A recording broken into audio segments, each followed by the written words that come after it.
बड़ी मेहनतों और संघर्षों के बाद जब दीपक की नौकरी पुलिस विभाग में लग गई और उसने ड्यूटी ज्वाइन कर लिया तो सबसे ज्यादा खुशी दीपक के पिताजी को हुई। दीपक के पिताजी सदैव यही सोचा करते थे कि कब दीपक को नौकरी मिलेगी। जब उन्हें यह विचार आया करता था कि अगर दीपक को सरकारी नौकरी नहीं मिली तो क्या होगा, तब उनका चेहरा एकदम मायूस हो जाया करता था और वे अपना मुंह लटका लिया करते थे। लेकिन जब उन्हें दीपक को सरकारी नौकरी मिल जाने का विचार आया करता था तब उनकी आंखें चमक जाया करती थीं, चेहरा खिलने लगता था और होंठ गीत गुनगुनाने लगते थे। तब वे प्रसन्न होकर अपनी मूंछों पे ताव देकर दीपक की माँ से अक्सर कहा करते थे कि जानती हो दीपक की माँ, मुझे तो बस यही इंतजार है कि कब हमारा बेटा पुलिस में जाए, कब पुलिस इंस्पेक्टर बने। मैं उसकी शादी खूब धूमधाम से करूंगा और दहेज दहेज तो पूछो मत, मनचाहा दहेज लूंगा। खैर अब दीपक को नौकरी लग चुकी थी। दीपक के पिताजी के इंतजार का दौर गुजर चुका था। दीपक की शादी हेतु एक से बढ़कर एक रिश्ते आ रहे थे, लेकिन दीपक के पिताजी के दहेज की मांग के आगे सब रिश्ते डगमगा जा रहे थे। दीपक के घर जो भी लड़की वाला आता उससे उसके पिताजी मुंह खोलकर साफ साफ कह देते थे कि भाई देखिए, अगर आप दहेज में एक मारुति कार और 5 लाख रुपए नकद देने को हंसी खुशी तैयार हों तो शादी की बात आगे बढ़े, नहीं तो कोई मतलब नहीं। लड़की वाला कहता कि ठीक है, विचार करके आपको बता दिया जाएगा। सिलसिला ऐसे ही चल रहा था कि एक जगह दीपक की शादी तय हो गई। लड़की के पिताजी दहेज की मारुति और 5 लाख नकद देने के लिए तैयार थे। दोनों तरफ के परिवारों को लड़के और लड़की पसंद थे तथा लड़के और लड़की ने भी व्हाट्सएप पे एक दूसरे को पसंद कर लिया था। कुंडली भी मिल चुकी थी। जब दीपक की शादी तय हुई तब वह ड्यूटी पर था। उसकी पोस्टिंग दूसरे जिले में थी। फोन पर उसने अपने पिताजी से कहा कि आप दहेज की मांग मत रखिएगा और होने वाले ससुर जी को बोल दीजिएगा कि वे दहेज वहेज देने के चक्कर में न पड़े। हमें दहेज चाहिए ही नहीं, ना हमें पैसा चाहिए, ना गाड़ी और ना ही कोई सामान चाहिए। इस पर दीपक के पिताजी ने कहा कि बेटा, तुम्हारी पढ़ाई और नौकरी के लिए हमने उतना पैसा बहाया है तो उसकी वसूली भी तो करनी पड़ेगी ना। वैसे भी तुम आम नागरिक नहीं हो, अब तुम एक पुलिस इंस्पेक्टर हो। दीपक ने कहा, यही तो बात है पिताजी कि मैं अब एक पुलिस इंस्पेक्टर हूँ, दरोगा हूँ मैं, कानून का रक्षक हूँ मैं, और दहेज देने से ज्यादा दहेज लेना गैर कानूनी है, क्योंकि ज्यादातर दहेज आदमी मजबूरी में देता है, लेकिन लेने वाले दहेज हमेशा शौक से लेते हैं। और कानून का रक्षक होने के नाते मैं कानून का भक्षक नहीं बन सकता, मैं दहेज नहीं लूंगा। इस पर दीपक के पिताजी ने पूछा कि बेटा, नौकरी के लिए जिन्होंने तुमसे रिश्वत लिया क्या वे तुम्हारे विभाग के नहीं थे, और क्या तुम अपनी बहन की शादी में दहेज नहीं दोगे? दीपक ने कहा, मानता हूं कि पुलिस विभाग में एक से एक चोर, बेईमान, लुटेरे, नीच, धोखेबाज, हरामखोर, रिश्वतखोर पड़े हैं, लेकिन इसका मतलब ये नहीं कि सारा का सारा विभाग ही गंदा है। कुछ लोग ऐसे भी हैं जिनके दामन में कोई दाग नहीं, उनके लिए उनका फर्ज ही सबसे ऊपर है। पुलिस विभाग में जाना मेरा लक्ष्य था और मुझे सरकारी नौकरी मिले यह आपका अरमान था। मैंने अपने लक्ष्य के लिए कठिन मेहनत किया और आपने अपने अरमान और मेरे उज्जवल भविष्य के लिए पैसा बहाया। और रही बात बहन की शादी की, तो जब उसकी शादी होगी तब का तब देखा जाएगा, लेकिन मुझे मेरी शादी में दहेज का धब्बा स्वीकार्य नहीं, मुझे दहेज नहीं चाहिए। दीपक के पिताजी ने कहा कि अगर तुम्हें दहेज नहीं चाहिए तो यही सही, दहेज नहीं लिया जाएगा। इसके बाद बाप बेटे ने अपना अपना फोन रख दिया। दीपक के पिताजी ने दीपक से कहने को तो कह दिया था कि ठीक है, दहेज नहीं लिया जाएगा, लेकिन मन एक ऐसा अदृश्य प्राणी है जो रहता तो मनुष्य के भीतर है, लेकिन वह मनुष्य को खूब नाचना चाहता है। दीपक के पिताजी का मन यह स्वीकार ही नहीं कर पा रहा था कि दहेज नहीं लेना है। दहेज नहीं लेने वाली बात से उनका मन असंतुष्ट था।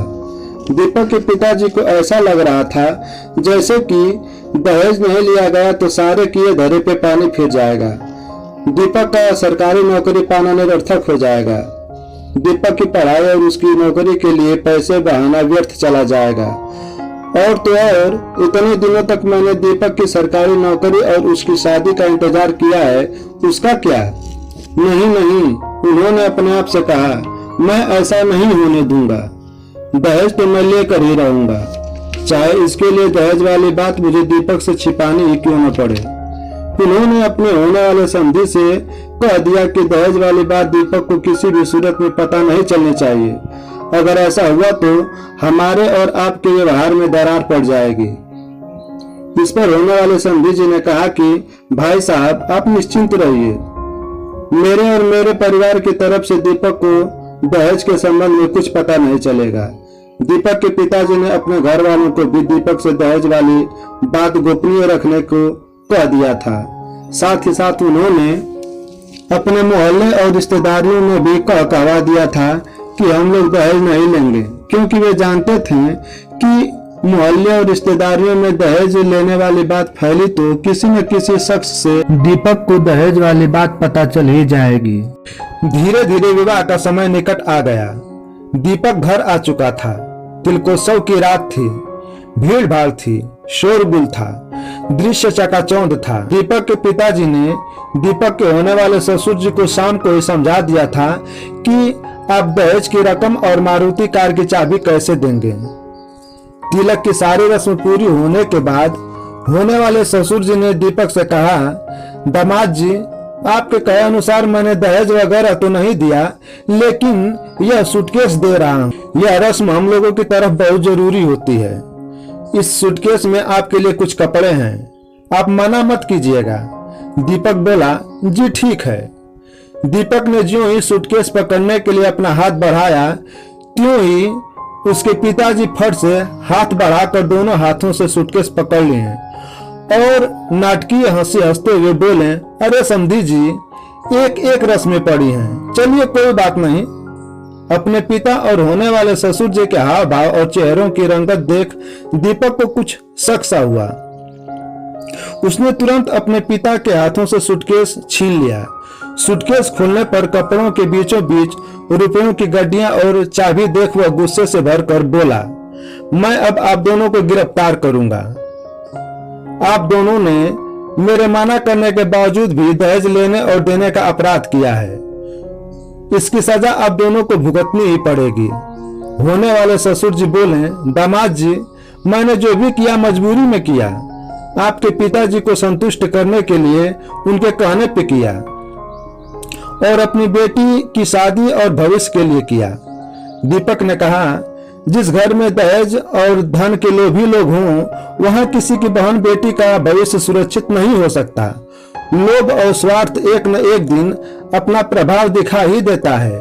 लोभियों को बार बार संतुष्ट नहीं किया जा सकता। फिर वह अपने पिताजी से मुखातिब होकर बोला, मुझे आपसे यह उम्मीद नहीं थी कि आप मुझे धोखा देंगे। आपने मुझसे कहा था कि दहेज नहीं लिया जाएगा, मगर ये सब क्या है? आपने चोरी चोरी छिपते छिपाते दहेज लेने का प्लान तो अच्छा बनाया था, लेकिन सच सामने आज नहीं तो कल आना ही था। मैं किसी को गिरफ्तार तो नहीं करूंगा, लेकिन ना तो मैं अब यह शादी करूंगा और ना ही आपके घर से मेरा अब कोई नाता ही रहेगा। दीपक के पिताजी ने यह सोच रखा था कि रात में नहीं तो सुबह में दीपक जान ही जाएगा कि उसके द्वार पे मारुति किसकी और क्यों खड़ी है। तब मैं मारुति के लिए समझा बुझाकर या जिद करके दीपक को राजी कर लूंगा। और रही बात पैसों की, तो पैसों को छिपा कर रख लूंगा। जब सारे पैसे उठ जाएंगे तब दीपक को 5 लाख रुपयों के बारे में पता चलेगा तो कोई गम नहीं, कोई चिंता नहीं। लेकिन उन बेचारे की किस्मत ने उनका साथ नहीं दिया। दहेज के लिए रचा गया उनका षड्यंत्र विफल हो गया था। दीपक के मुख से शादी ना करने और घर से नाता खत्म करने की बात सुनकर दीपक के पिताजी का दहेज के प्रति मोह भंग हो गया तथा पुत्र मोह ने विकराल रूप ले लिया था।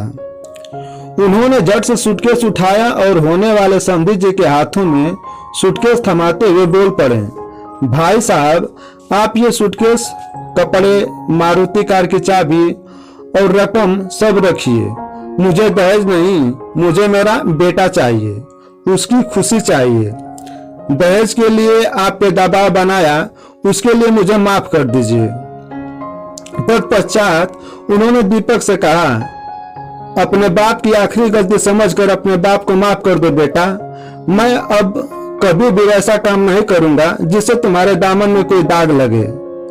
अपने माता पिता, होने वाले ससुर और बाकी अन्य लोगों को समझाने पर दीपक शादी करने और घर से नाता खत्म न करने के लिए तैयार हो गया। तिलक बीतने के बाद शादी वाली तिथि को दीपक की बिना दहेज वाली शादी संपन्न हो गई। इस प्रकार दीपक ने समाज में एक मिसाल कायम किया तथा पुलिस विभाग का नाम रोशन किया। यदि आपको यह कहानी पसंद आई हो तो लाइक, शेयर, सब्सक्राइब और कमेंट जरूर कीजिए। धन्यवाद दोस्तों।